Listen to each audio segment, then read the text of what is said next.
लाखों इन्होंने बातें हमें कही, ऐसे हो जाएगा। बड़े बड़े लोग दरमियान में दाखिल हुए, बड़े बड़े हमारे खैर ख्वाह दाखिल हुए कि ये लोग बच जाए। मुझे एक बहुत बड़ा आदमी फोन पर कहने लगा कि आप जैसे बंदे कब पैदा होंगे, हम चाहते हैं कि आप बच जाएं और हमें बिल्कुल इत्तला है कि आपको मार दिया जाएगा।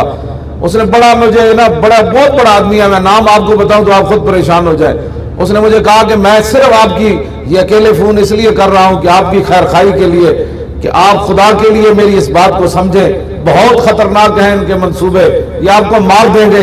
हम नहीं चाहते कि आप जैसा बंदा कोई जाया हो जाए, तो पता नहीं आप दोबारा आप जैसे बंदे देर बाद पैदा होंगे। तो मैंने कहा मेरे जैसे लाखों भी पैदा हो जाएं और इसी तरह फैजाबाद मरते रहें तो खत्म नबुव्वत का मसला तो बहुत अरफा उड़ाला है। हम क्या बातें करते हैं।